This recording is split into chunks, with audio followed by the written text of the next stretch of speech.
জীবনটা এটা হচ্ছে লালসাময় একটা জীবন, লোভ, মরিচিকা, মায়াজাল। এই মায়াজালে আমরা আটকে আছি, ফলে মৃত্যুর কথা আমরা ভুলে গিয়েছি। পাগলের মতো ছুটছি, আরো টাকা লাগবে, আরো খ্যাতি লাগবে, আরো যশ লাগবে, আরো দাপট লাগবে। আমার এত টাকা দিয়ে কি হবে? এত সম্পদ দিয়ে কি হবে? এত ব্যস্ততা দিয়ে কি হবে? তোমার স্টপ, থামুন, অনেক হয়েছে। আন্না, থামুন, take a rest, take a breath and think about death. Think that you have to go back to your Lord.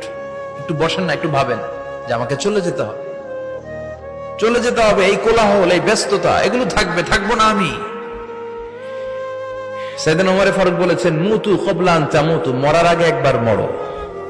হাসিবু ক্বাবলা আন তুহাসাবু আলাইকুম, তোমার হিসাব নেওয়ার আগে তুমি একবার নিজের হিসাবটা করো না। কাগজ বের করে একটু লিখো না, কি কি ভালো কাজ করছিলা, যেগুলো দিয়ে নাজাতের ওসিলা হতে পারে। 1 2 3, আর কি কি আকাম কুকাম করছো দেখো না, লিখে দেখো তোমার অবস্থাটা কি। মরার আগে একবার মরো।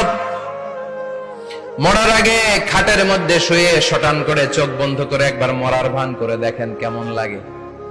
চোখটা বন্ধ করেন আর ভাবেন আপনি নাই, কি কি হতে পারে ভাবেন।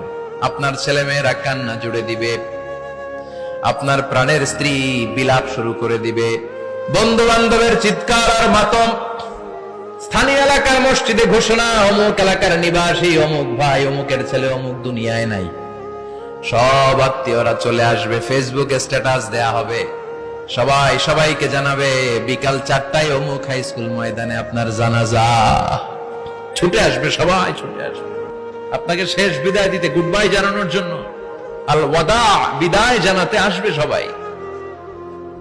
4 তাকবীর দিয়ে আপনার জানাজা হবে, অশ্রুসিক্ত জানাজায় আপনার বিদায় হবে। কাঠের খাটিয়ার মধ্যে করে কাঁধে তুলে আপনার কবরে নেওয়া হবে। আগে থেকে খুঁড়ে রাখা কবরটার মধ্যে আপনারে বিছিয়ে দেয়া হবে। বাঁশের কচি দিয়ে তার উপরে মাটির চাপা দিয়ে সব চলে যাবে। ভাবেন না একবার চোখ বন্ধ করে, this is the circle of life, this is the nature of life. এটা সবার হবে, আমার হবে, আপনার হবে। এত মায়া, এত ভালোবাসা কই যাবে? কেউ থাকবে না, সবাই আপনার অন্ধকার কবরে রেখে দিয়ে চলে আসবে। উপরে বাঁশের কঞ্চি, তার উপরে মাটির চাপা, অন্ধকার আর অন্ধকার।